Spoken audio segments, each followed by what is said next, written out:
చేసి mobile switch off చేసేయండి. కాబట్టి మీరు గమనించండి, అక్కడ ఎక్కువ భూకంపాలు అవడానికి పసిఫిక్ రింగ్ అంటారు. ఆ స్థలంలో ఎక్కువగా భూకంపాలు వస్తుంటాయి. వారు ఇచ్చినాక నా ఒక డేటా ఏంటంటే 900 భూకంపాలు వచ్చాయంట ఒకరోజే. అది కూడా 4.5 నుంచి 5.2 తీవ్రతలో. అంటే 5 వచ్చిందంటే ఇంకా భూమి కదులుతుంది, దానివల్ల కొంచెం నష్టం కూడా జరుగుతుంది. అయితే ఇవన్నీ ఎందుకు చెప్తున్నానంటే, మనం మత్తయి సువార్త 24వ అధ్యాయం మనం చాలా కాలంగా మనం చదువుతూనే ఉన్నాం. రీసెంట్గా కూడా కొంత ధ్యానించాం కదా. అందులో ఉంటున్న విషయాలన్నీ కూడా నెరవేర్పు కాలంలో ఉన్నామని మీరు గ్రహించాలి. మనకేమీ కాలేదు కాబట్టి అంతా బాగుంది అనుకోవడం అది మూర్ఖత్వం. ప్రపంచ పరిస్థితుల్లో చాలా స్థలాల్లో చాలా భయంకర పరిస్థితుల్లోనే ఉన్నారు వాళ్ళంతా కూడా. వారితో పోల్చుకుంటే నిజంగా మీరు ధన్యులే. మనకు అలాంటి ప్రస్తుతానికి మనకేం ఉపద్రవాలు రాలేదు. కానీ బట్ రాలేదు అంటే దానికి కారణం ఏంటంటే కూడా దేవుడు మనలను ఏం చేస్తున్నాడట, కాపాడుతున్నాడు కదండి. హల్లెలూయా. కనుక మరి దేవుడు మనకి కాపాడుతున్నప్పుడు ఆ కృతజ్ఞతగా మనం ఏం చేయాలట, మనం మరీ ఎక్కువగా భక్తి చేయాలి. మరీ ఎక్కువగా మనం ఏం చేయాలట, భక్తి సాధన చేయాలి. మన విశ్వాసంలో మనం ఇంకనూ ఉన్నత స్థాయికి ఎదగాలి అనేది కూడా మనకి బైబిల్ నేర్పిస్తున్న ఒక పాఠం. కనుక ప్రతి ఒక్కరు కూడా వారి జీవితాల్లో కానీ భౌతికంగా కానీ లేకపోతే శారీరకంగా ఆధ్యాత్మికంగా ఎదగాలంటే కూడా ఖచ్చితంగా వారు కొన్ని యొక్క పాఠాలు నేర్చుకోవాలి. ఆ పాఠాలు నేర్చుకుంటున్నప్పుడే ఇప్పుడు స్కూల్కి వెళ్ళే విద్యార్థులు ఎవరైతే ఉన్నారో, కాలేజీకి వెళ్ళి చదువుకున్నాక బిడ్డలు ఎవరైతే ఉన్నారో, మరి వారు ఎందుకు వెళ్తారంటే విద్యను అభ్యసించడానికి, నేర్చుకోవడానికి వెళ్తారు. మరి నేర్చుకున్నప్పుడు వారు అంచెలంచెలుగా మరి జ్ఞానములు ఎదుగుతూ మరి సమాజంలో ఒక చక్కటి యొక్క పేరుని సంపాదించుకొని ఒక మంచి పదవి ఉద్యోగాన్ని సంపాదించుకుంటారు. అంటే ఒక శిక్షణ అవసరం అనేది ప్రతిదానికి అవసరం. అది ఆధ్యాత్మికంగా కూడా అదే. ఇప్పుడు మనం కూడా దైవికంగా మనం ఎదగాలంటే కూడా మనకి ఏముండాలట, ఒక బోధన ఉండాలి. అంటే మనం ఒక పాఠములు నేర్చుకోవాలి. సో ఈరోజు మనందరికీ కూడా విశ్వగురువుగా పిలువబడుతున్న యేసు ప్రభు వారే మనకు ఒక బోధకుడు కదా. మరి యేసు ప్రభు వారు పరిచర్య చేస్తున్న కాలంలో ఆయన ఏమని పిలిచేవారట, రబ్బోని అనేవారట, ఇంకా బోధకుడా అనేవారట. ఇలాంటి యొక్క పేర్లతో ఆయన్ని పిలిచేవారు. నిజంగా ఆయన యొక్క జ్ఞానం ఎలాంటిదంటే మనం చదివితే వాక్యాన్ని చదువుతున్న కొలది మనకి అనేక విషయాలు బోధపడతాయి. కనుక ఈ దినాన్ని ఒక్కసారి మనం పరిశీలన చేద్దాం. దయచేసి మాట్లాడవద్దండి, ఎవరు మాట్లాడకూడదు. వాళ్ళు మాట్లాడుతున్నా మీరు డైవర్ట్ అవ్వద్దు. సో ఇక్కడ చూడండి, ఒకసారి కొన్ని పాఠములు మనం నేర్చుకోవాలి. అది బైబిల్ గ్రంథంలో దేవుడు కొంతమందిని మనకి మంచి మాదిరిగా, మంచి ఉదాహరణగా పెట్టినప్పుడు వారి ద్వారా మంచి యొక్క సంఘటనలు ఏవైతే వారి జీవితంలో నడిచాయో వాటిని బట్టి మనం ఏం చేయాలట, మనము నేర్చుకోవాలి, సరిచేసుకోవాలి. ఇప్పుడు మనం చూద్దాము ఒకసారి హెబ్రీ పత్రిక 11వ అధ్యాయంలో, హెబ్రీ పత్రిక 11వ అధ్యాయము 5వ వచనాన్ని ఒకసారి పరిశీలన చేద్దాం. విశ్వాసమును బట్టి హానోకు మరణము చూడకుండునట్లు కొనిపోబడెను. అతడు కొనిపోబడక మునుపు దేవునికి ఇష్టుడై ఉండెనని సాక్ష్యము పొందెను. కాగా దేవుడు అతను కొనిపోయెను గనుక అతడు కనపడలేదు. హల్లెలూయా. ఇక్కడ చూడండి, ఒక చక్కటి యొక్క వ్యక్తి గురించి మరి అపోస్తులైన పౌలు గారు అక్కడ ప్రస్తావన చేస్తున్నారు. మనం కానీ బాగా జాగ్రత్తగా మనం గమనిస్తే బైబిల్ గ్రంథంలో ఈ వ్యక్తి ఎవరండి, హానోకు అనే ఒక వ్యక్తి ఉన్నాడు కదా. మరి ఈయన ఆదికాండం 5వ అధ్యాయంలో మనకి కనబడతాడు. మరలా మనకి ఎక్కడ కనిపిస్తాడు అంటే ఈ యొక్క హెబ్రీ పత్రికలోనే కనబడతాడు. అంతే, ఆ 2 స్థలాల్లోనే కనబడతాడు.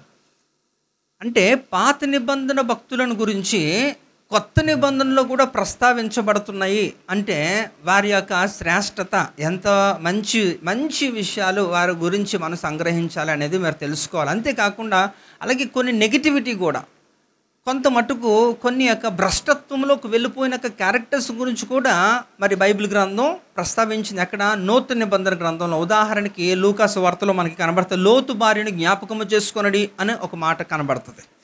మరి ఆవిడ గురించి ఏం చేసుకోవాలండి, లోకాశల వైపు తను వెళ్ళడం వలన తనకు పరిస్థితి అలా అయింది కాబట్టి మీరు జాగ్రత్త పడాలి అనేది ఒక పాఠాన్ని నేర్చుకోవాలి. అలాగే ఇంకా ఫరో గురించి కూడా తన హృదయం కఠినపరిచాడని, ఇలాగ కొన్ని నెగిటివ్ క్యారెక్టర్స్ గురించి కూడా బైబిల్ తెలియజేస్తుంది. ఏదైనప్పటికీ కూడా ఈ యొక్క హానోక్ అనే వ్యక్తి గురించి ఇక్కడ ప్రస్తావన ఇచ్చారు కదా. మరి మరణాన్ని రుచి చూడకుండా, మరణం అన్నది అందరినీ కూడా అది ఎవరిని విడిచిపెట్టేది కాదు కదా. మరి అలాంటి మరణం కూడా హానోకుని ఏమీ చేయలేకపోయింది. అలాంటి కాలంలో పూర్వకాలంలోనే హానోకుని ఏమీ చేయలేకపోయింది. కారణం ఏంటో తెలుసా? మరి ఆయన నడుచుకునే విధానం చాలా అద్భుతంగా ఉంటుంది. అయితే ఆయన గురించి మనం నేర్చుకోవడానికి వాక్య భాగాలు చాలా తక్కువ. నేను అదే చెప్తున్నాను. 5వ అధ్యాయం ఆదికాండము 23, 24 ఈ 2 వచనాల్లోనే మనకు అక్కడ కనబడుతుంది. అలాగే హెబ్రీ పత్రిక 11వ అధ్యాయంలో మాత్రమే కనబడుతుంది. హానోకు గురించి మరి ఎక్కడ కూడా మనకి వివరణ లేదు. కనుక అయితే మనం లేకపోయినప్పటికీ అలాంటి వ్యక్తుల గురించి మనం కానీ కొంత మట్టుకు నేర్చుకోవాలంటే దాని అర్థం ఏంటి? వారి గురించి ప్రస్తావన 2 వాక్యాల్లో అక్కడ కనబడుతుంది. అంత మాత్రాన ఆయన ఏమి చేయలేదనా? ఆ 2 వాక్యాలని సరిగ్గా పరిశీలన చేస్తే ఎన్నో విషయాలు మనకి నేర్పిస్తున్నాడు. అదే వ్యక్తిని మరలా నూతన నిబంధన గ్రంథంలో పరిచయం చేస్తూ ఆయన గురించి ఒక ప్రస్తావన తీసుకొస్తున్నారంటే ఆయన సామాన్యుడు కాదనే మనం తెలుసుకోవాలి. కాబట్టి ఇక్కడ మనం గమనించాల్సిన విషయం ఏంటంటే, ఇప్పుడు మనం చదువుకున్న లేఖన భాగం 11వ అధ్యాయం 5వ వచనం ఒక్కసారి చదవమ్మా. విశ్వాసమును బట్టి హానోకు మరణము చూడకుండునట్లు కొనుపోబడెను. అతడు కొనుపోబడక మునుపు దేవునికి ఇష్టుడై ఉండెను. ఇక్కడ 2 ప్రధానమైన విషయాలు మనం గమనించాలి ఈ యొక్క లేఖన భాగంలో. మొదటిది ఏంటట? విశ్వాసమును బట్టి అనేది ఒక అండర్లైన్ చేసుకోండి. తర్వాత దేవునికి ఇష్టుడై ఉండడం బట్టి అనేది మనం అండర్లైన్ చేసుకోవాలి. అంటే ఇక్కడ ఈ వ్యక్తి గురించి, అంటే ఆయనలో అధికముగా ఉన్న విషయం ఏంటంట? విశ్వాసము అనేది ఒక ప్రస్తావన తీసుకొస్తున్నారు. విశ్వాసం గురించి మనం విశ్వాసులుగా కొనసాగుతున్న ఇంతకాలంలో విశ్వాసం గురించి అనేకమైన విషయాలు మీరు గ్రహించారు, మీరు తెలుసుకున్నారు, నేర్చుకున్నారు. అందులో ఎలాంటి సందేహం లేదు. కానీ నేర్చుకోవడం వేరు, దాన్ని కరెక్ట్గా మన జీవితంలో అప్లై చేయడం వేరు. అందరికీ తెలుసుకుంటారు, అందరూ తెలుసుకోవడంలో పెద్ద విషయం కాదు. దాని ప్రకారం మనం జీవించినప్పుడే అది మన జీవితంలో ఫలభరితంగా ఉంటుంది. కనుక విశ్వాసం గురించి ఎంతో విన్నారు. మీ అందరికీ కూడా చాలా మంచి విషయాలు దాని గురించి, విశ్వాసం గురించి తెలుసు. కానీ ఆ విశ్వాసం ఏం చేస్తుంది అనేసి అంటే, ఈయన జీవితంలో ఏం చేసిందంట? విశ్వాసమును బట్టి హానోకు ఏం చూడలేదట? మరణాన్నే చూడలేదు. మరి మీరు విశ్వాసులే కదా, మీ విశ్వాస జీవితం, మీరు రక్షణ పొందిన అనుభవం ఎంతవరకు ఉందని అడిగితే మీరు దాదాపుగా మంచి పెద్ద నెంబరే చెప్పచ్చు. 15 సంవత్సరాలు, 10 సంవత్సరాలు, 15 సంవత్సరాలు, 20 సంవత్సరాలు అని కూడా చెప్తారు కొంతమంది. అంటే ఇన్ని సంవత్సరాలు మీరు విశ్వాసులుగా కొనసాగుతూ రక్షణ మార్గాలు ఉన్నప్పటికీ కూడా మీకంటూ ఒక ప్రత్యేకత, ఒక ఐడెంటిటీ అనేది, ఒక గుర్తింపు లేకపోవడం నిజంగా బాధాకరమే. కానీ ఈయన జీవితంలో అది చాలా పెనుమార్పుని తీసుకొచ్చింది. మీరు కానీ ఈ యొక్క హానోకు గురించి ఇంకా కొంచెం లోపలికి కానీ మీరు తనకు జీవిత నేపథ్యాన్ని కానీ మీరు కానీ అవగాహన తెలుసుకోవడానికి ఇష్టపడితే మాత్రం హానోకు ఆయన బ్రతుకు దినములు ఎంత అండి? 365 సంవత్సరాలు. ఆయన ఎన్ని సంవత్సరాలు దేవునితో నడిచాడు? 300 సంవత్సరాల దేవునితో నడిచాను అని ఉంటుంది కదండి. అంటే 365 సంవత్సరాలు బ్రతికాడు. కానీ ఆయన నడిచిన కాలము 300 సంవత్సరాలు. అంటే 65 సంవత్సరాలు ఏం చేశారంటే ఆయన దేవునికి తెలియదు, దేవుడు అంటే ఆయనకి తెలియదు, అలా జీవించాడు. ఆ తర్వాత అంతా కూడా తెలుసుకున్న దగ్గర నుంచి ఆయన దేవునితో కొనిపోయే వరకు కూడా ఆయన ఏం చేశాడట? చాలా చక్కగా ఆయన దేవునితో కలిసి ప్రయాణం చేశాడు. అందును బట్టి ఆయన ఏం చూడలేదట? మరణాన్ని చూడలేదు. అయితే ఆయన గురించి చాలా లోతుగా అధ్యయనం మేము చేసినప్పుడు చాలా మంచి విషయాలు మేము తెలుసుకోగలిగాం. అందులో చాలా ఉన్నాయి, కానీ సమయానికి మనం ఇవ్వలేం కాబట్టి ఒక్క మాట మాత్రం చెప్తాను. మీరు యోధా పత్రిక 1వ అధ్యాయము 14వ వచనం ఒకసారి చదువుతారు ఎవరన్నా? ఒకసారి చదవండి. యోధా పత్రిక 1వ అధ్యాయము, అది ఒకటే ఉంటుందండి. అందులో 14వ వచనాన్ని చదవండి. ఆదాము మొదలుకొని 7వ వాడైన హానోకు కూడా, ఆదాము మొదలుకొని 7వ వాడైన హానోకు కూడా ఏం చేశారట? వాళ్ళు ప్రవచించారట. అంతేనమ్మా? ప్రవచించారట వాళ్ళు. అంటే ఇక్కడ మొదటి వారు ఎవరండి? అందరికీ తెలుసు. మొదటి మానవుడు ఎవరండి? ఆదాము కదా. మరి ఆదాము బ్రతికిన కాలం ఎంత? 930 సంవత్సరాలు కదా. ఈయన 365 సంవత్సరాలు బ్రతికాడు. అయితే మొట్టమొదటి యొక్క ఆదాము ఎక్కడోడు, మొదటి యొక్క మనిషి, ఈయన 7వ వాడు, అంటే 7వ తరం అంటే 7th జనరేషన్ వరకు కూడా. అంటే ఈయన ఆదాము ఎంతవరకు బ్రతుకున్నాడట? ఈయన ఈ భూమి మీద ఉన్నంత వరకు కూడా ఆదాము ఉన్నాడట. ఆదాము ఉండడానికి గల కారణం ఏంటో తెలుసా? నాట్ ఓన్లీ ఆదామే కాదు, ఈ యొక్క హానోకు బ్రతుకు దినములు అంటే 365 సంవత్సరాల భూమి మీద ఉన్నంత కాలము కూడా ఒక్క మరణం సంభవించలేదట. అది అద్భుతం. తెలుసుకోవాల్సిన విషయం ఏంటంటే అది అద్భుతం. ఎందుకని? ఆయన ప్రార్థించాడట, ఏమనంటే, దేవా, నేను బ్రతుకు కాలం అంతట్లో కూడా ఈ భూమి మీద ఎవడు చచ్చిపోకూడదు. అలాంటి ప్రార్థన చేశారట ఆయన. ఎలాంటి ప్రార్థన అంటే, ఆ ప్రార్థన ఎందుకు మరి దేవుడు దాన్ని యాక్సెప్ట్ చేశాడు?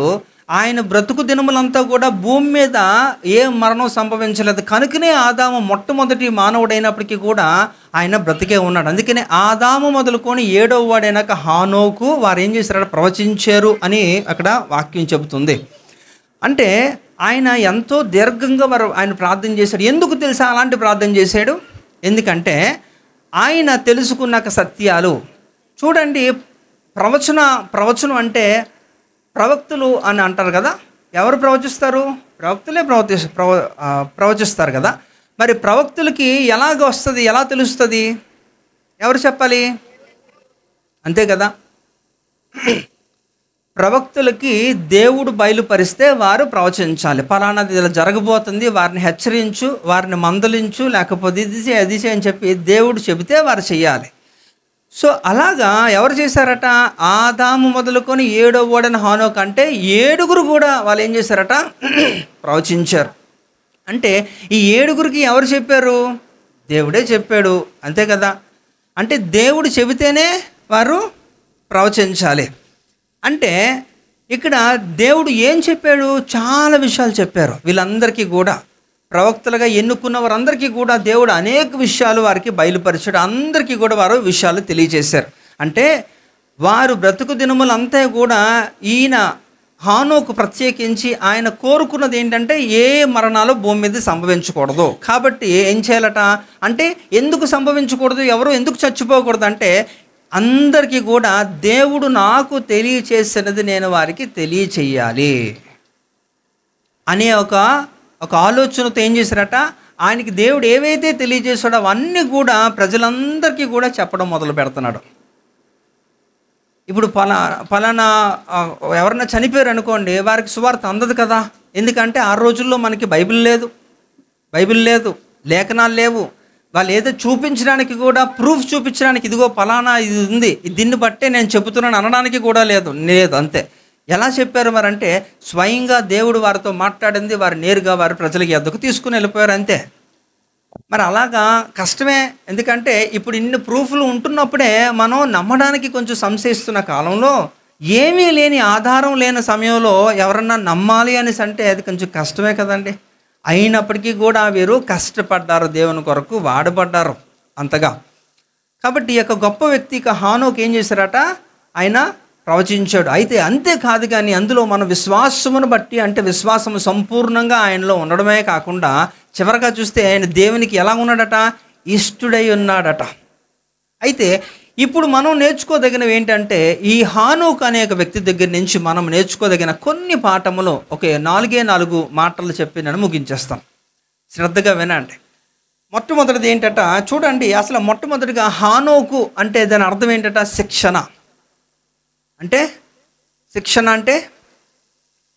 అభ్యసించడం, నేర్పించడం, డెడికేషన్ అని మనం మాట్లాడుకోవచ్చు.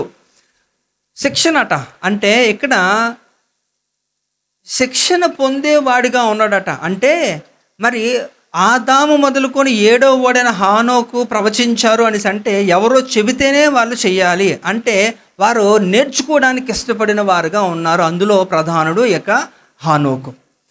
ఇప్పుడు నేర్చుకోవడానికి ఇష్టపడలేని ఏ ఒక్కరు కూడా వారు, అందుకనే నువ్వు మంచి ఒక స్పీకర్గా ఉండాలంటే you should be a good listener. Problem ఏంటంటే మీరు వినకపోతే ఎవడు మాట్లాడలేడు కదా. ఇప్పుడు ఏదన్నా ఒక ప్రాబ్లంకి సొల్యూషన్ చెప్పాలంటే దానికి అర్థం ఏంటండి? ఆ ఆ మనిషి బాధ ఏంటో వినాలి. నువ్వు సంపూర్ణంగా పూర్తిగా విను. నువ్వు వింటేనే దానికి సలహా ఇవ్వగలవు. అసలు వినకుండా నువ్వేం చేస్తావు? కాబట్టి a good listener can be a good speaker అట. ఎవరైతే చక్కగా వినేవారుగా ఉంటారో వారే చక్కగా మాట్లాడగలుగుతారట. అందులో ఈ యొక్క హానోకు సూపర్ అనమాట. ఎందుకంటే దేవుడు చెప్పినది ప్రతిదీ కూడా చాలా శ్రద్ధగా విన్నాడు. ఆయన యొక్క పేరులోనే ఉందట ఒక శిక్షణ అనే అర్థం. కనుక చాలా చక్కగా ఆయన ఏం చేశారట, నేర్చుకోవడానికి ఆసక్తి చూపించిన వ్యక్తిగా కనబడ్డాడు. కాబట్టి ఆయనకి కనబడిన వారందరికీ కూడా ఆయన దేవుని గురించి చెబుతూనే ఉన్నాడు, ఇతరులను హెచ్చరిస్తున్నాడు కూడా కొన్ని యొక్క విషయాలను బట్టి. కాబట్టి ఇక్కడ చూద్దాం ఒకసారి శిక్షణ గురించి మాట్లాడుతున్నప్పుడు ఇదే అపోస్తలుడు పౌలు గారు కూడా తెలియజేస్తున్నారు. హెబ్రీ పత్రిక 12వ అధ్యాయము 11, 12 వచనాలు చదవండి. మరియు ప్రస్తుతమందు సమస్త శిక్షయు దుఃఖకరముగానే కనబడునే గాని సంతోషకరముగా కనబడదు. అయినను దాని యందు అభ్యాసము కలిగిన వారికి అది నీతి అను సమాధానకరమైన ఫలమిచ్చును. కాబట్టి వడలిన చేతులను సడలిన మోకాళ్ళను బలపరచుడి. హల్లెలూయా. కాబట్టి చూడండి, ఇక్కడ చాలా చక్కటి మాట రాయబడింది. మరియు ప్రస్తుతమందు సమస్త శిక్షయు దుఃఖకరముగా కనబడినే కానీ సంతోషకరముగా కనబడదు. అయినను దాని యందు అభ్యాసము కలిగిన వారికి అది నీతియు సమాధానకరమైన ఫలమిచ్చునట. అంటే శిక్ష ఎవరికి కూడా ఇష్టం ఉండదు, ఎవరికి కూడా ఇష్టం ఉండదు. మందలింపు, హెచ్చరికలు ఎవరికి కూడా ఇష్టం ఉండదు. అందరికీ వాగ్దానాలు, అందరికీ ఆశీర్వాదాలు, అందరికీ మెప్పు, ఇవి ఎవరికన్నా సహజ సిద్ధంగా మనుషులందరూ కోరుకున్నవే. కానీ శిక్షణ ఎవరికి ఇష్టం ఉంటుందండి? గద్దింపు ఎవరికి ఇష్టం ఉంటుందండి? ఎవరికి ఇష్టం ఉండదు. కానీ అందుకనే ఇక్కడ వాక్యం ఏం తెలియజేస్తుందట, మరియు ప్రస్తుతమందు సమస్త శిక్షయు ఏముందట, దుఃఖకరముగా కనబడినే కానీ సంతోషకరముగా కనబడదు. ఇంకా అయితే అయినను దాని యందు అభ్యాసం, అయితే ఎవరైతే ఈ శిక్షకి లోబడతారో, శిక్ష తీసుకోవడానికి ఇష్టపడతారో వారికి ఏముంటుందట దేవుడు తెలియజేస్తున్నాడు, అది నీతియు సమాధానకరమైన ఫలం ఇస్తుందంట. అది ఏముంటుందంట, మనకి సమాధానకరమైన ఫలము, అది నీతిగా మనకి దేవుడు చేయబోతున్నాడట. అయితే అంతేకాదు, దాని కొనసాగింపుగా ఉంటున్న లేఖన భాగం చూస్తే, కాబట్టి వడలిన చేతులను సడలిన మోకాలను బలపరచుడి. ఇక్కడ ఎంతమందికి మోకరించి ప్రార్థన చేయడం అలవాటు ఉందండి? చేస్తారా? ఇప్పుడన్నా మీరు రోజు ఇంట్లో చేస్తారా? సంఘంలో చేయరు, ఎలాగా నాకు కనబడరు, కానీ ఎవరు ఇంట్లో చేస్తారేమో కదా. అయితే ఎంతమందికి మోకాల సమస్య ఉంది? నొప్పులు, కీళ్ళ నొప్పులు అలాంటివి 1, 2, 3, 4. ఎందుకండి ఎందుకంటారు? వయసు అయిపోతుందనా, లేకపోతే ఏదో ఉంటుంది కదా, గుజ్జు జరిగిపోయిందా, నడిచి పరిగెత్తి ఇంకేమన్నా ఏదో ఉంటుంది కదా. అంటే ఎంతమందికి మోకరించి ప్రార్థన చేయడం వలన మోకాలు పని చేయట్లేదు? అంటే మీ కాళ్ళు అరిగిపోయి నొప్పులు రావడానికి కారణం ఇంకేది ఇతర సమస్య, కానీ దేవుడైతే కాదు కదా. కాదు, అది దేవుడైతే చాలా బాగుంటుంది. హల్లెలూయా. కనుక ఇక్కడ చాలామంది, అంటే కొంతమంది భక్తుల గురించి ధ్యానిస్తున్నప్పుడు చాలా ఎంకరేజింగ్ అనిపిస్తుందండి. నిజంగా చాలామంది భక్తులు ఉన్నారు, కానీ అందులో డిజిఎస్ దినకరన్ గారు తెలుసా అండి? మీకు తెలుసా? ఎప్పుడన్నా విన్నారా, చూసారా అతన్ని? ఆయన మీటింగ్లకు వెళ్ళారా? 90sలో మంచిగా చక్కగా మంచి దేవుని చేత వాడబడుతున్న ఒక సాధనంగా ఆయన కనబడుతున్నాడు. జీసస్ కాల్స్ కదా, జీసస్ కాల్స్, యేసు పిలుచుచున్నాడు, అదే జీసస్ కాల్స్. ఈ ప్రేయర్ టవర్ అనేది ఈ యొక్క చెన్నైలో త్రివేంద్రంలో ఇక్కడ స్టార్ట్ చేసి తర్వాత ప్రపంచం అంతట్లో గ్లోబలైజ్ చేశారు. కానీ బట్ తర్వాత తన కుమారుడు దాన్ని సంపూర్ణంగా దాన్ని పాల్ దినకరన్ గారు దాన్ని ఇచ్చేయలేకపోయారు. సరే, ఏదైనప్పటికీ కూడా నేనేం చెప్తున్నానంటే, ఆయన వ్యక్తిగత ప్రార్థన, ఆయన యొక్క ప్రేయర్ రూమ్లోనట, ఆయన రూమ్లోని అంతా కూడా గుంతలట, 2 గుంతలు అలాగ అక్కడక్కడ.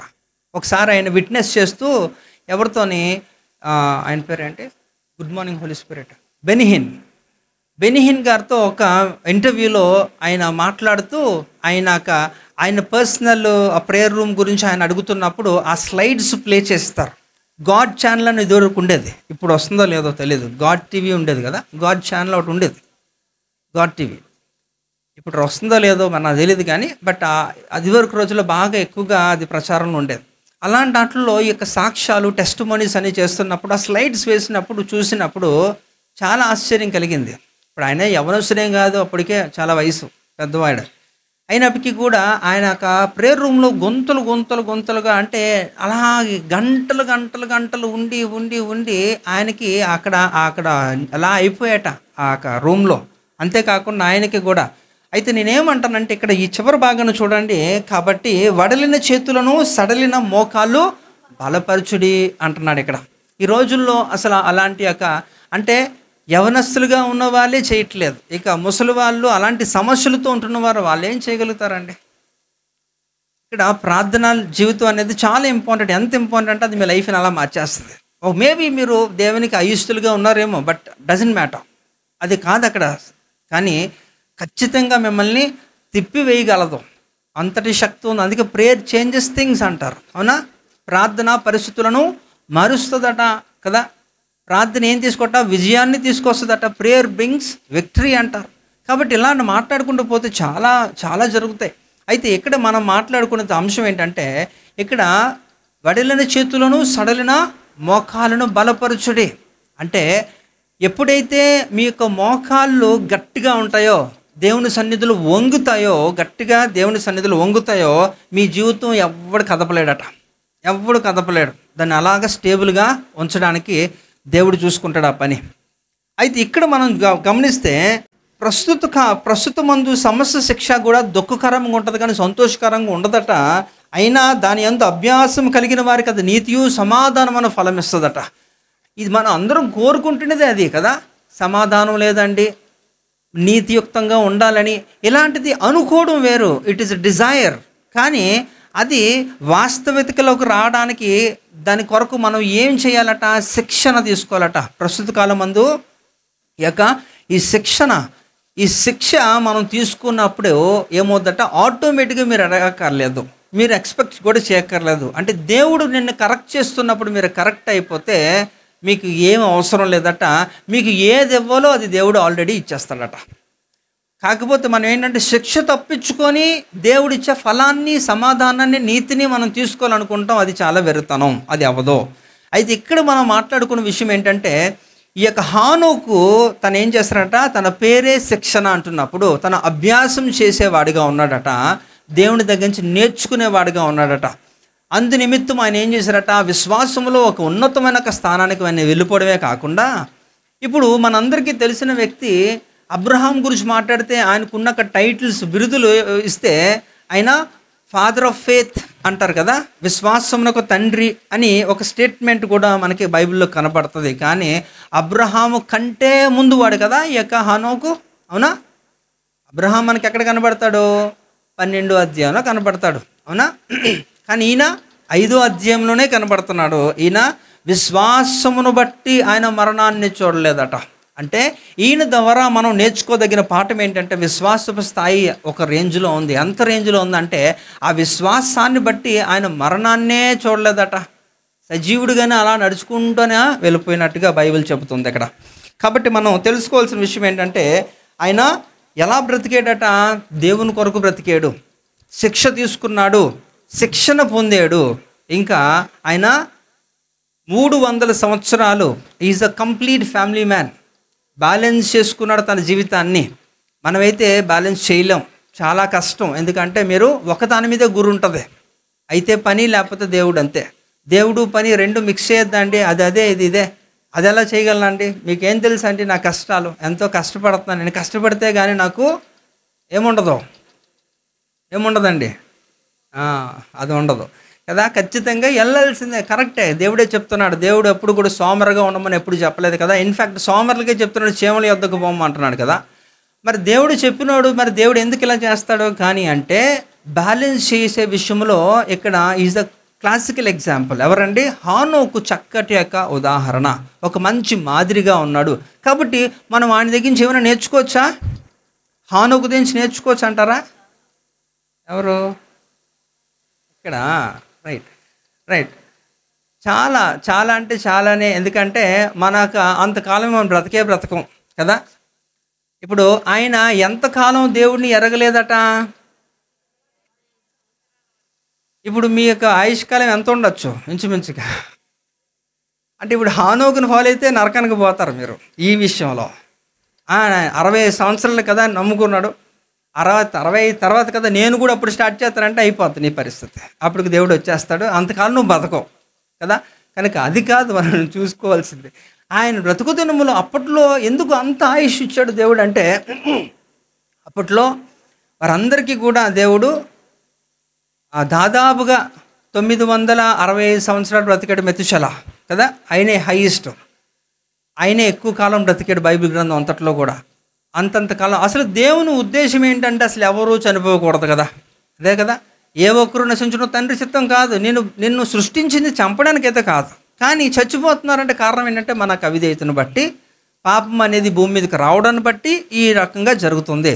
అది కాస్త అంటే మినిమం దగ్గరగా అంటే 965 సంవత్సరాలు అంటే ఇంకొక 30 సంవత్సరాలు బ్రతుకుంటే 1000 సంవత్సరాలు బ్రతికేశాడు మెతుషాల.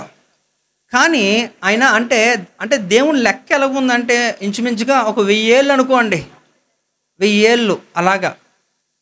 కానీ అది కాస్త అలాగ కుదించుకెళ్ళిపోయారు. ఎక్కడికి వెళ్ళిపోయిందంటే మోషే కాలానికి వచ్చినప్పటికి 120 సంవత్సరాలు అయిపోతే, దావీది కాలానికి వచ్చినప్పటికి అది 60, 70, 80 సంవత్సరాలు అనేసాడు. అది కూడా 80 సంవత్సరాలకు వచ్చిన టైటిల్ పెట్టాడు మళ్ళా. ఏంటట అదే. ఇప్పుడు అది కూడా ఫేక్ అని చెప్పాలా, అది కూడా రాంగ్ అని చెప్పాలి. ఇప్పుడు 80 సంవత్సరాలకు ఆయాసం దుఃఖం కాదు, 30 సంవత్సరాలకు ఆయాసం దుఃఖంలాగా ఉంది కదండి. ఇప్పుడున్న జనరేషన్ చూస్తే వారు ఏది పని చేయలేరు, వాళ్ళు గట్టిగా పని చేయలేరు, గట్టిగా తినలేరు, ఏమీ చేయలేరు కదా. వేస్ట్ జనరేషనే.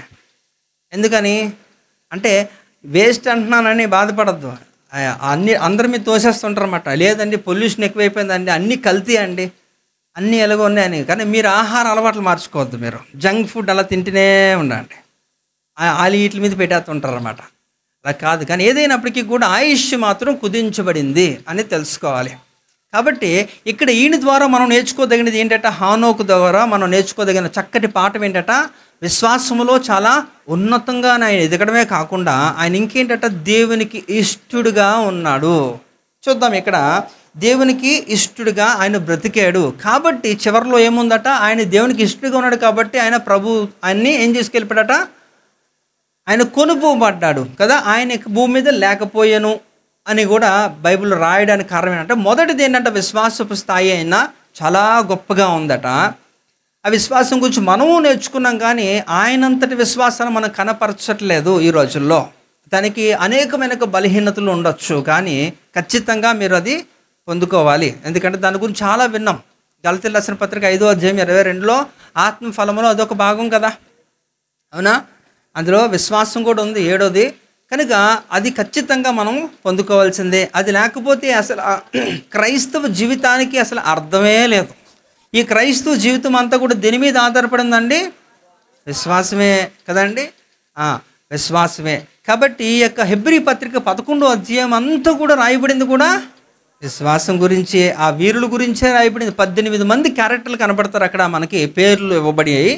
మిగతా వారి గురించి ఇంకను అనేకులు అని అపోస్తలుల పౌలు జనరలైజ్ చేశారు, ఇంక చెప్పలేక.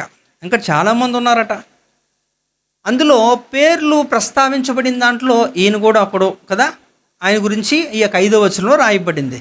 కనుక ఆయన చాలా ఉన్నతంగా ఎదిగాడు విశ్వాసంలో. మనం కూడా అలాంటి స్థాయిలోకి వెళ్ళాలనేది దేవుడు ఆయన్ని మన ముందు ఉంచాడు. కాబట్టి అది మనం నేర్చుకోవాలి, దాన్ని ఇంకనూ మనం పెంపొందించుకోవాలి, ఆ సాధనలో మనం ముందుకు కొనసాగాలి. చివరిగా ఈ యొక్క మాట కూడా చూస్తే ఆయన ఇష్టడుగా ఉన్నాడట. అయితే ఇప్పుడు నా ప్రశ్న ఏంటంటే, మీరు ఎవరికి ఇష్టలుగా బ్రతుకుతున్నారు, అయితే బ్రతకాలనుకుంటున్నారు?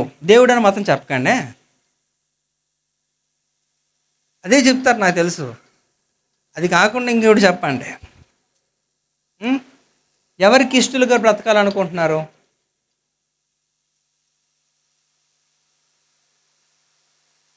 ఏదో చెప్తారు, కానీ ఈయనైతే మాత్రం మరి బాధ్యతలు ఉన్నాయి, బాధ్యతలు నెరవేర్తిచ్చాడు. కానీ బట్ ఆయన మొదటి ప్రాధాన్యత మాత్రం దేవునికే ఇచ్చాడు, ఆయన మానలేదు.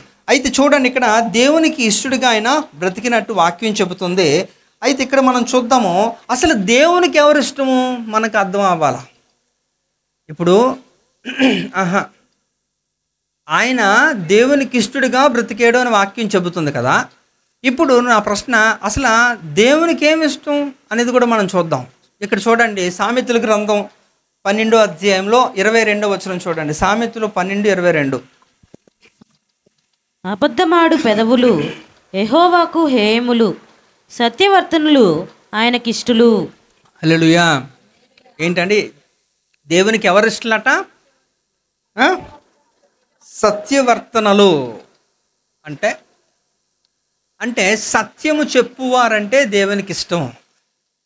ఇక్కడ సత్యము చెప్పువారు మాత్రమే ఉంటారు, మిగతా అందరూ వెళ్ళిపోయిన అంటే ప్రభు రాకడ, ప్రభు దినం వచ్చినట్టే ఉంటుందేమో కదా, అందరు టక్మని వెళ్ళిపోవచ్చు. కాబట్టి ఇక్కడ దేవుడు చెప్తున్నాడు సత్యవంతులు అంటే ఆయనకి ఇష్టలట. అబద్ధమాడు పెదవులు యెహోవాకు హేయములు, సత్యవర్తనలు ఆయనకు ఇష్టలట. అంటే ఆయనకి సత్యము చెప్పువారంటే ఇష్టము కనుక సత్యము. అందుకనే ఇక్కడ యోహాను సువార్త 8వ అధ్యాయంలో మనకు ఒక మాట కనబడుతుంది. ఏంటట? సత్యము నిన్ను స్వతంత్రులుగా చేయును అనేది. అంటే ఎప్పుడైతే మనం సత్యము చెప్పడం మొదలు పెడతామో ఆ దినము నుంచి మనకి ఏంటంటే బంధకములోంచి మనం విడిపించబడతాం తాత్కాలికంగా. అయితే సత్యము చెప్పడం వలన కూడా మనకి కొంత ఆపద ఉండొచ్చు ఈ యొక్క లోకంలో, అయితే అది తాత్కాలికమే. కానీ నిరంతరము కూడా మీరు దేవునికి ఇష్టలుగా ఉంటారు. ఇక్కడ దేవుడు అదే తన ప్రస్తావన చెబుతున్నారు ఇక్కడ. అందుకనే అయితే ఇక్కడ సత్యవంతులు, సత్యవర్తనులు దేవునికి ఇష్టలు అంటున్నప్పుడు చూడండి, ఇక్కడ సత్యము ఎలాంటిదంట, అసలు సత్యం అంటే ఏంటో కూడా మనకి యోహాను సువార్త 14వ అధ్యాయం 6వ వచనము చెప్తున్నాడు. ఏంటంటే నేనే మార్గము, సత్యము, జీవము కదా. కాబట్టి దేవుడే సత్యమైనప్పుడు మనం ఏం చేయాలట? దేవుడు ఎవరిని ఇష్టపడుతున్నారు? సత్యవంతుల్ని ఇష్టపడుతున్నాడట. అంటే ఆయన్ని మనము ప్రేమించి ఆయన్ని మనం ఇష్టపడినప్పుడు ఆయన మనల్ని బట్టి ఆయన సంతోషపడతాడు, ఇష్టపడతాడు. కాబట్టి ఇక్కడ ఈ యొక్క హానోకు చేసిన పని ఏంటట? హానోకు ఏం చేస్తున్నాడండి? ఈయన దేవునికి ఇష్టడుగా ఉన్నాడట. దేవుడికే ఆయన ఇష్టమైపోయాడు. హానోకు అంటే దేవునికి ఇష్టం. అయితే ఇక్కడ మీరు గమనించండి, ఆది కాండములో ఈ యొక్క 7వ వాడైన హానోకు గురించి ప్రస్తావన వరకు కూడా ఎవరి గురించి కూడా ఈ పలానా వ్యక్తి అంటే నాకు ఇష్టం అని చెప్పి దేవుడు చెప్పలే. ఈ హానోకుకి ఇచ్చిన స్టేట్మెంట్. కారణం ఏంటంటే ఎవరు కూడా ఆయనకి ఇష్టలుగా జీవించలేదు. మేబీ అరాకొర కొన్ని పనులు చేసి ఉంటారు కానీ సంపూర్ణంగా లోబడలేదు. ఆ విషయంలో హానోకు ఇది బెస్ట్ అనమాట. అందుకే ఏంటంటే ఆయనకి దేవునికి ఇష్టడుగా హానోకు జీవించాడు కాబట్టి దేవుడు ఏం చేశాడట? ఆయన్ని తీసుకొని వెళ్ళిపోయాడు. ఆయన భూమి మీద లేడు అని ఇక్కడ చెప్తున్నాడు. కనుక ఇప్పుడు మనల్ని కూడా దేవుడు ఎక్కడ తీసుకుని వెళ్ళాలనుకుంటున్నాడు తెలుసా? ఆయన ఉన్న స్థలానికి తీసుకుని వెళ్ళాలనుకుంటున్నాడు. అయితే దానికి ఒక కండిషన్ కూడా పెడుతున్నాడు. అదే మనం ఇప్పుడు చదివాం. ఏదట? యోహాను సువార్త 14:6లో నేనే మార్గము, సత్యము, జీవము, నా ద్వారా తప్ప ఎవరునూ తండ్రి యొద్దకు చేరలేడు. అంటే మిమ్మల్ని తండ్రి యొద్దకు తీసుకొని వెళ్ళగలిగిన సామర్థ్యత నాకు మాత్రమే ఉంది. అది మీరు నాతో ఉంటున్నప్పుడు, నన్ను ప్రేమిస్తూ నన్ను వెంబడిస్తున్నప్పుడు, సత్యాన్ని అనుసరిస్తున్నప్పుడు మాత్రమే ఇది జరుగుతుందని చెప్పాడు. అదే ఎవరు చేశారట? హానోకు చేశాడు. ఆయన దేవునికి ఇష్టడిగా ఉన్నాడంటే సత్యవర్తనలే ఆయనకి ఇష్టలు కాబట్టి హానోకు అది చేసినందున దేవుడు ఆయన్ని తీసుకుపోయాడు కదా. దేవుడు ఆయన్ని తీసుకొని వెళ్ళాడు. ఆయన్నే కాదు, నన్ను కూడా తీసుకెళ్తాడు ఎప్పుడు? ఆయనకి ఇష్టలుగా మనము ఉంటున్నప్పుడు. అంతేకాదండి, ఇంకా చూద్దాం ఒక మాట. ఇక్కడ 3వ యోహాను పత్రికలో అది 1వ అధ్యాయం ఉంటుంది. 3 జాన్లో 3వ యోహాన్లో 1వ అధ్యాయం, అందులో 4వ వచనాన్ని ఒక్కసారి చదివితే, నా పిల్లలు సత్యంను అనుసరించి నడుచుకొనుచున్నారని వినుట కంటే నాకు ఎక్కువైన సంతోషము లేదు. అది అంటే దేవుడు ఎవరిని ఇష్టపడతాడు అనేది ఇందాక మనం చూస్తే సత్యవంతుల్ని ఇష్టపడుతున్నాడట. ఆయనకి కలుగు సంతోషము గురించి కూడా చెబుతున్నాడు. ఆయన ఎప్పుడు సంతోషపడతాడండి? ఇక్కడ కూర్చున్న వాళ్ళందరూ కూడా మ్యాక్సిమం అందరూ కూడా దేవుని సంతోషపరచాలి అనుకుంటున్నారా లేదా? అందరూ కూడా అనుకుంటారు కదా, అందులో సందేహం ఉండకపోవచ్చు. కానీ మీరు దేవుని సంతోష పెట్టాలంటే ఏం చేయాలో ఆయన చెప్పేస్తున్నాడు. ఆయన ఎలా సంతోషపడతాడో ఆయన చెప్తున్నాడు. మరొకసారి చదవమ్మా. నా పిల్లలు సత్యమును అనుసరించి నడుచుకున్నారని వినుట కంటే నాకు ఎక్కువైన సంతోషము లేదు. అంటే సత్యముని ఎవరైతే వింటున్నారో, అది తెలుసుకుంటున్నారో, దాన్ని అనుసరిస్తున్నారు అని ఆయన విన్నాడు అనుకోండి, ఆ మాట ఆయనకి అంతకంటే సంతోషం లేదంట. దేవుడు ఎలా సంతోషపడతాడట? మనము సత్యము విని మనం నడుచుకుంటున్నప్పుడు ఆయన సంతోషపడతాడట. మరి నేనే మార్గము సత్యము జీవము అన్నప్పుడు ఆ దేవుణ్ణి ఎవరు వెంబడించారు? ఈ హానోకు వెంబడించాడు. సత్యవర్తనలుగా ఆయన కనబడ్డాడు, ఇంకా ఇష్టడుగా ఉన్నాడు, అందువలన ఆయన కొనుపోబడ్డాడు. అంటే హానోకు ద్వారా మనం నేర్చుకోదగిన పాఠం ఏంటట? మనము దేవునికి ఇష్టలుగా ఉండాలి, ఇంకా విశ్వాసపు స్థాయి ఉన్నతంగా ఉండాలి అనేది కూడా ఇక్కడ చెప్తున్నాడు. ఇక్కడ ఒక చిన్న ఇల్లుస్ట్రేషన్ చెప్తాను చూడండి. ఇక్కడ మీరందరూ కూడా పరలోకం వెళ్ళాలంటే, సో పరలోకం ఎప్పుడు వెళ్తారు చెప్పండి? పరలోకం ఎప్పుడు వెళ్తారు?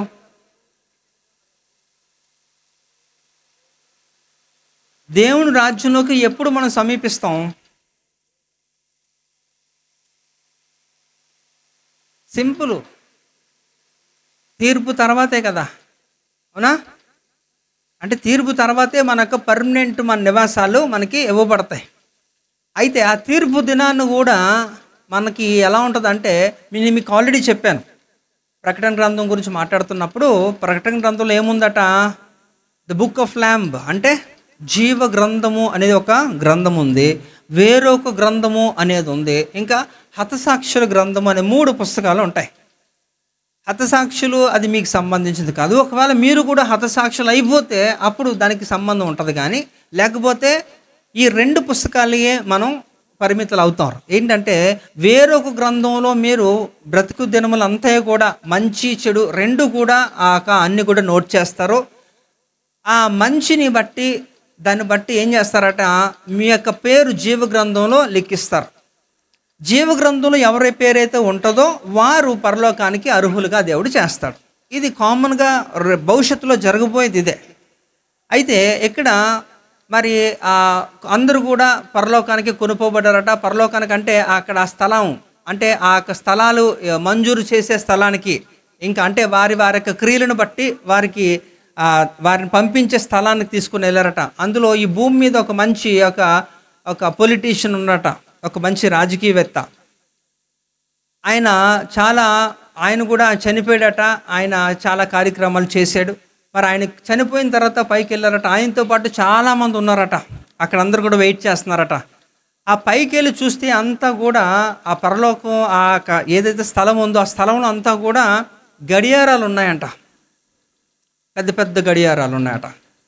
ఆ గడియారాలన్నీ చూసి ఆయన అడిగాడంట, ఆ దూతలను అడుగుతున్నాడంట, ఏంటండి ఇన్ని గడియారాలు ఉన్నాయంటే నేను ఎక్కడికి వచ్చాను అసలు? నేను ఏమన్నా ఈ యొక్క టైం షాప్కి వచ్చానా లేకపోతే ఏంటనంటే, లేదు నువ్వు వచ్చింది ఈ స్థలమే, కానీ ఈ గడియారాలన్నీ కూడా ఒక్కొక్క గడియారం ఒక్కొక్కల పేరు మీద ఉంటుంది. ఆ గడియారాలు ఏం చేస్తాయంటే, ఎవరైతే వారు కొన్ని గడియారాలు నెమ్మదిగా తిరుగుతున్నాయట, ఆ ముళ్ళులు నెమ్మదిగా తిరుగుతున్నాయి, వారి పేర్లు ఉన్నాయంట. ఎవరైతే వారు అబద్ధం చెబుతారో అవంతా కూడా అలా తిరుగుతూ ఉంటుందట. అక్కడ కౌంట్ అవుతూ ఉంటుందంట, అక్కడ నెంబర్ డిస్ప్లే అవుతుంటుందట, వారి భూమి మీద వారు చేస్తున్న అబద్ధాలు ఏవైతే చేస్తున్నారో. సో గడియారాలన్నీ అలా ఉంటే ఆహా ఓకే సరే సరే అని చెప్పి అలా చూస్తున్నాడట. అయితే తల మీద కూడా ఒకటి ఉందంట. ఆ తల మీద ఉంటే అది పైకెత్తి చూస్తే అది అన్నాడంట, ఇవన్నీ గడియారాల్లాగా ఉన్నాయి, ఇది కూడా గడియారం ఇదేంటి ఇలా ఫ్యాన్ లాగా ఉంది ఏంటి అన్నాడట. ఫ్యాన్ అలా తిరుగుతుందండి అలాగా అంటే అది కూడా గడియారమే, అది కూడా ఒక మనిషిదే అనేసి అంటే చూస్తే ఆడి పేరే ఉందట. అంటే అందరివి కూడా నెమ్మదిగా తిరుగుతుంటే వీడిది ఫ్యాన్లా తిరుగుతుందట. అంటే వాడు ఎన్ని లెక్కలేనన్ని యొక్క అసత్యాలు వాడు చెప్పే ఉన్నాడట భూమి మీద. ఆడి గురించి ఆడే చూసాడట, అవునా అని చెప్పేసి ఆశ్చర్యపడిపోయాడట. అయితే ఇక్కడ మీరు గమనించండి, ఇక్కడ ఒక మాట, ఇక్కడ 2వ రాజుల గ్రంథంలో 5వ అధ్యాయము 25 నుంచి 27 వచనాలు ఒకసారి చదవండి.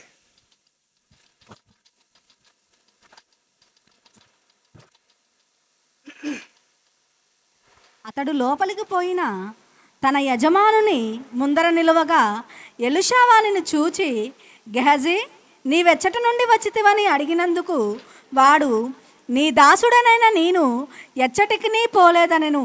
అంతటా ఎలీషా వానితో, ఆ మనుష్యుడు తన రథము దిగి నిన్ను ఎదుర్కొనుటకు తిరిగి వచ్చినప్పుడు నా మనసు నీతో కూడా రాలేదా? ద్రవ్యమును, వస్త్రములను, ఒలీవ చెట్ల తోటలను, ద్రాక్ష తోటలను, గొర్రెలను, ఎడ్లను, దాసదాసీలను సంపాదించుకొనుటకు ఇది సమయమా? కాబట్టి నయమానునకు కలిగిన కుష్టు నీకును నీ సంతతికిని సర్వకాలము అంటియుండును అని చెప్పగా, వాడు మంచు వలె తెల్లనైన కుష్ఠము కలిగి ఎలీషా ఎదుట నుండి బయటికి వెళ్ళెను. ఎవరండి అక్కడ? ఎవరు? ఇద్దరు వ్యక్తులు కనబడుతున్నారు. ఒకరు ఎలీషా, ఆయన రాలే చర్చికి. ఇంకొకరు వచ్చాడా? ఓకే, మన అనవసరం అండి, దాని గురించి అనవసరం. సరే, అంటే ఇక్కడ రెండు క్యారెక్టర్స్ ఏదంటే గురు శిష్యులు కదా వాళ్ళు. ఎలీషా ఎవరండి? గొప్ప ప్రవక్త, మరి ఆయనకి శిష్యుడు. అయితే ఎలీషాకి గురువు ఎవరు? ఆయన వైజాగ్లో ఉన్నాడు, ఆయన రాలేదు. సో ఎలీషా, గెహజీ, వీళ్ళు ముగ్గురు కూడా గురు శిష్యులే. అయితే ఇక్కడ మనం చూస్తే ఎలీషా చాలా గొప్ప దైవజనుడు, ఎంతో చక్కటి యొక్క ప్రవక్త. మరి యొక్క ఇశ్రాయేల్ దేశంలో చాలా అద్భుతాలు చేశాడు. ఒక విధంగా చెప్పాలంటే ఏలియా కంటే కూడా ఎక్కువ అద్భుతాలు ఈయన చేశాడు. ఇక్కడ చూస్తే ఆ సందర్భాన్ని చూడండి, వారి మధ్యలో ఆ సంభాషణ. మరి నయమాన్ అనే ఒక సిరియా దేశపు రాజు కాదు, సైన్యాధిపతి కదా, సిరియా దేశపు సైన్యాధిపతి. చాలా చక్కగా ఎన్నో యుద్ధాలు గెలిచాడు. రాజుదేమీ లేదు వాస్తవం చెప్పాలంటే. నయమానుని బట్టే సిరియా దేశంలో అన్ని యొక్క యుద్ధాలు గెలవగలిగాడు ఆ రాజు, అంతే. మరి ఆయన ఒక నేపథ్యాన్ని మీరు చెప్తే చాలా ఎక్కువే, చాలా మంచి వ్యక్తి. ఒక విధంగా చెప్పాలంటే మోరల్ వాల్యూస్ ఉన్నారు, అంటే ఒక నైతిక విలువలు కలిగిన వాడు యొక్క నయమాన్. అయితే కొంత మట్టుకు ఎవరికి ఏముంటుందండి, కొంచెం తెలియని గర్వం ఉంటుంది కొన్ని సందర్భాల్లో, ఆయనకి కూడా ఉంది. అయితే ఆయనకి ఒక తెలియనాక ఎవరికీ తెలియదు ఆయనకి కుష్టు ఉన్నట్టు. మనకు ఆ సందర్భం అంతా తెలుసు. ఫైనల్గా ఆ కుష్టును బాగు చేసుకోవడానికి ప్రవక్త అయిన ఎలీషా దగ్గరికి వచ్చేస్తాడు. అయితే వచ్చే ముందు ఆయన తనక దాసులను తీసుకొని వస్తాడు. చాలా విలువైన వస్తువులు, బంగారం, ఇంకా వెండి, ఇంకా వస్త్రాలు, ఇవన్నీ కూడా చాలా ఎక్కువ అన్నీ కూడా తీసుకొస్తాడు. ఆయన స్టేటస్కి తగిన రీతిలో అవన్నీ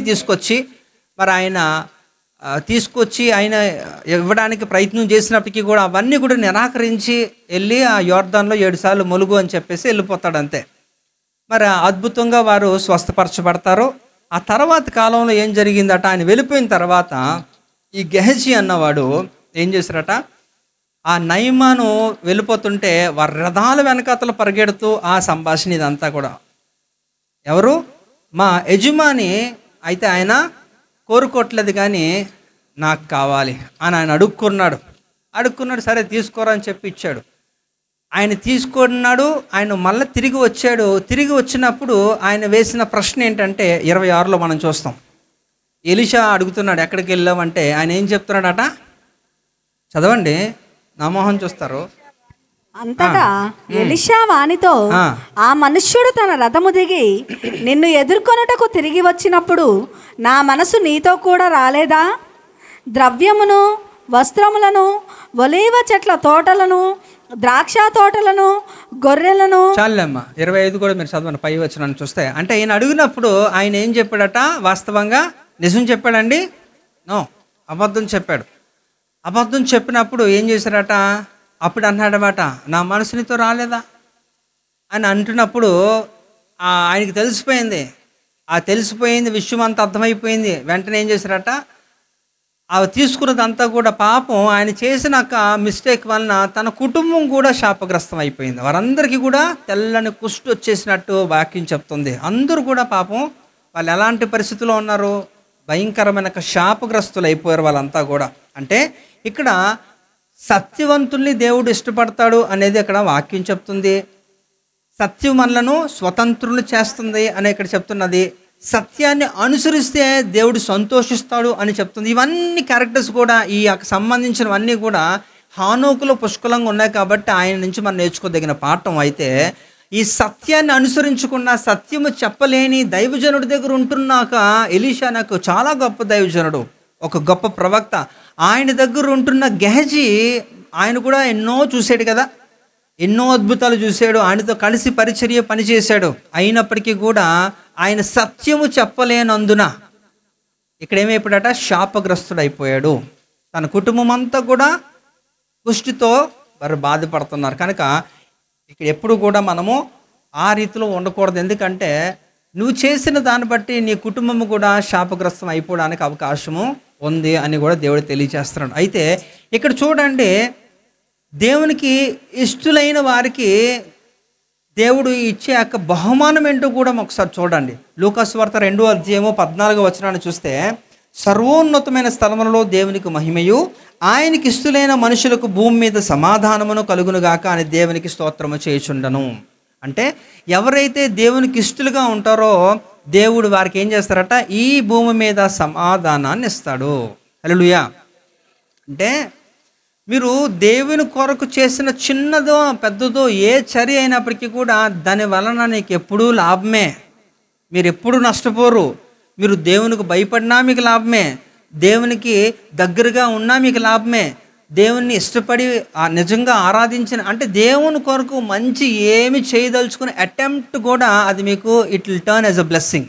అది గొప్ప ఆశీర్వాదంగా మారిపోద్ది ఎప్పుడు కూడా. అందుకనే 1 కొరింథీ పత్రిక 15:58 అపోస్తలుడు పౌలు గారు ఏమంటారు, ప్రభువునందు ప్రయాసము వ్యర్థము కాదు.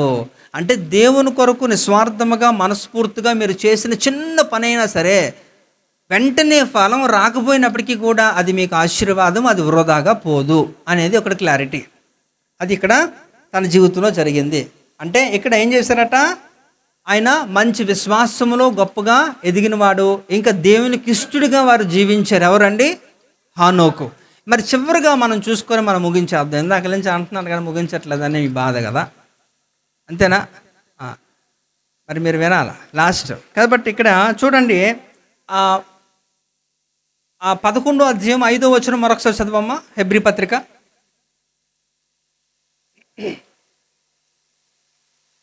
హెబ్రీ పత్రిక 11:5 చదవమ్మా, చదువు.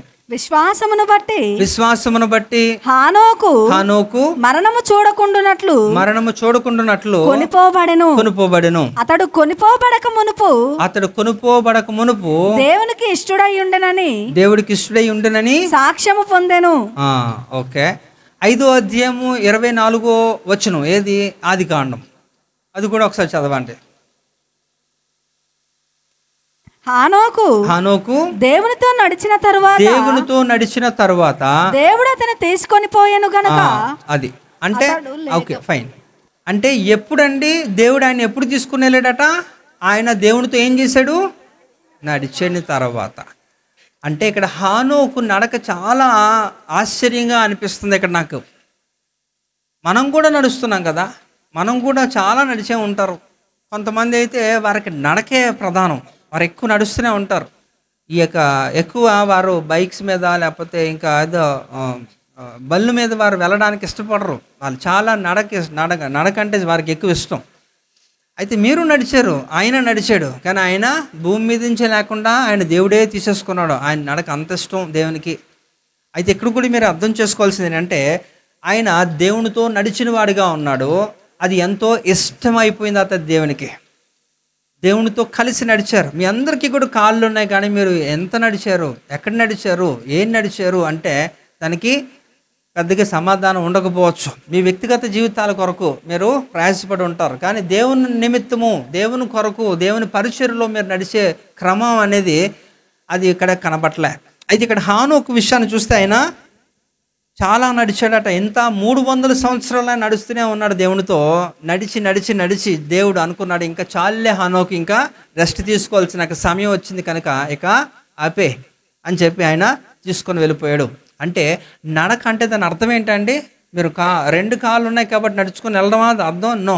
అది నీ యొక్క జీవిత విధానం, నీ యొక్క లైఫ్, నీ యొక్క జీవితంలో ఏ రీతిలో నువ్వు నడుచుకున్నావు దేవుని యొక్క దృష్టిలో నిందారహితుడిగా ఉన్నాడు. ఎవరండి? ఇక హానోకు.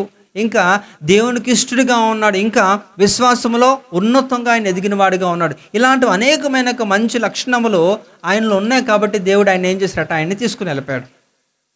సో దేవుడు కూడా మన నుంచి ఒకటి ఆశిస్తున్నాడు, ఏంటంటే God is not only looking clinging partner అట. అంటే ఇక్కడ దేవుణ్ణి హత్తుకొని ఉండే సంఘాన్ని ఆయన ఇష్టపడట్లేదు. దాంతోపాటు is also expecting the church should walk with him. అంటే సంఘము కూడా దేవునితో కలిసి నడిచే వారిగా ఉండాలట. మన దేవుని ఎప్పుడు హత్తుకొని ఉంటే ఎప్పుడు నడుస్తావు నువ్వు? హత్తుకోవడంతో పాటు దేవునితో పాటు నడిచేది కూడా ఉండాలట సంఘము. కనుక అది దేవుడికి ఇష్టమట.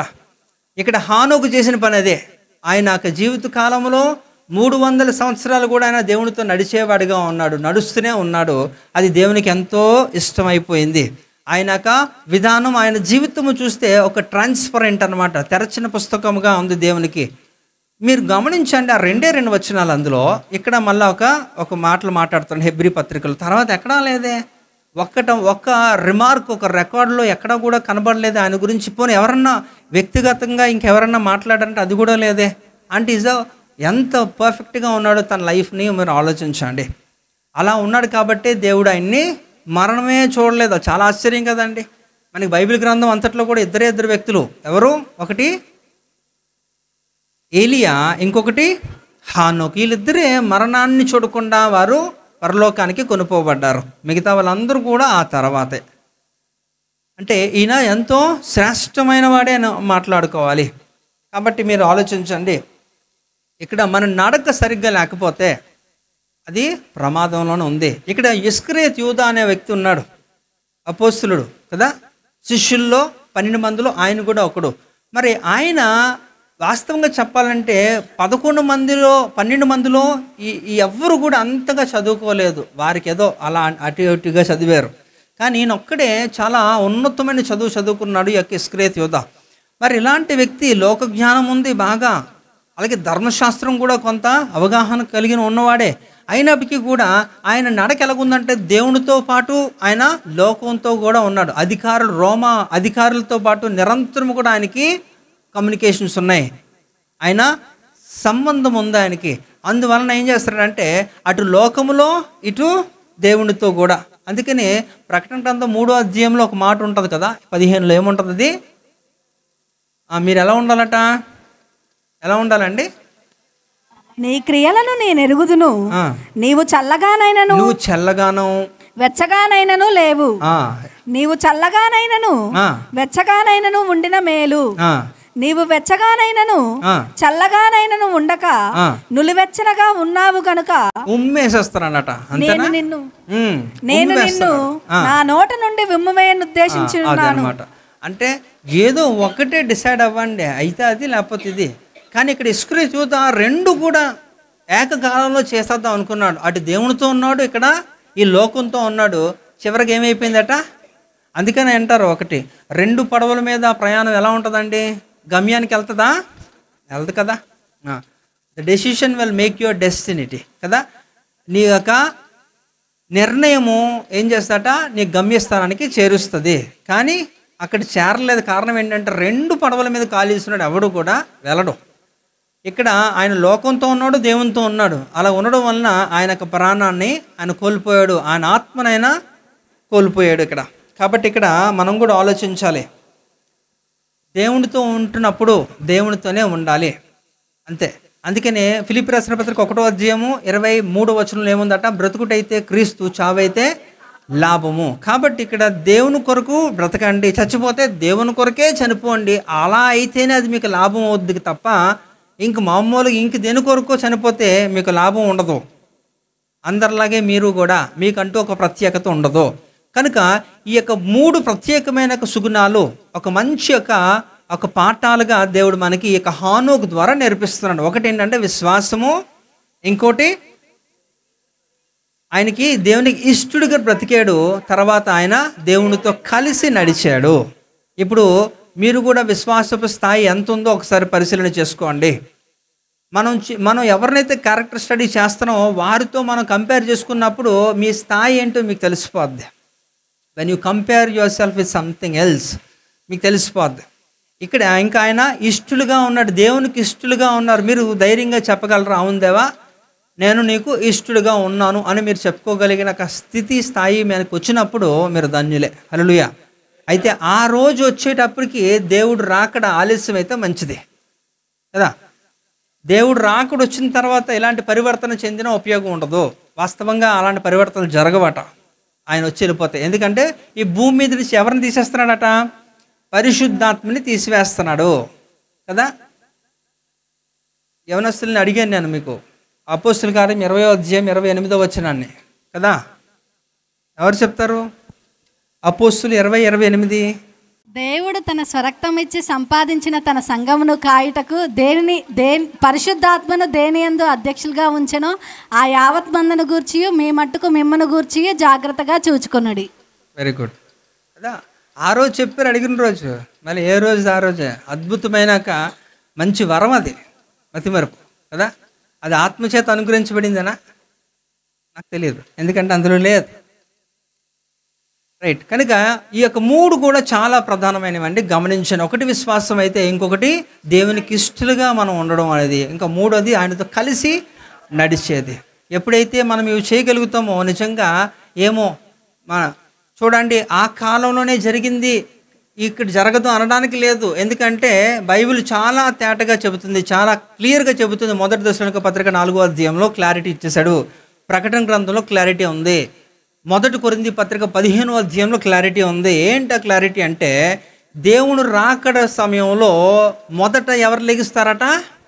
మొదట మృతులు కదండి, సమాధుల్లో వారు లెగిస్తారు. తర్వాత సజీవులు అంటే ఎవరో చావరో, అవునా? ఒకవేళ ఆ గుంపులో మీరు ఉన్నారనుకోండి, మీరు కూడా వీళ్ళతో పోలికే కదా, అవునా? వాళ్ళిద్దరు కూడా మరణాన్ని చూడలేదు, పరలోకం వెళ్ళిపోయారు. యేసు ప్రభు వారు వస్తున్న కాలంలో ఇది జరిగింది అనుకోండి, మీరు కూడా అలాంటి గుంపులో సజీవులుగా ఉన్నారనుకోండి, మీరు కూడా ఈ గుంపులోకి వెళ్ళిపోతారు. హల్లెలూయా. అది చాలా గొప్ప విషయం అండి. అంటే మీరు కూడా మరణాన్ని చూడలేదండి. హెబ్రీ పత్రిక 9వ అధ్యాయం 27లో చూస్తే ఒక్కసారే మరణం గురించి అక్కడ అపోస్తలుల పౌలు ప్రస్తావిస్తాడు కదా. కానీ అది మీకు వర్తించదు. ఒకవేళ యేసు ప్రభు వచ్చినప్పుడు కానీ మీరు కానీ ఆయనతో పాటు సజీవులుగా వెళ్ళిపోతాయి.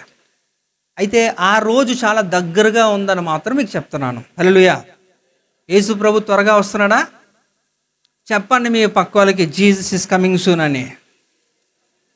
రైట్. సరే, కనుక ఇది హానోక్ నుంచి మనం నేర్చుకోదగిన యొక్క పాఠంలో కనుక ద లెసన్స్ ఫ్రమ్ హానోక్. ఈరోజు టైటిల్ ఏంటో, శీర్షిక హానోక్ నుంచి పాఠములో.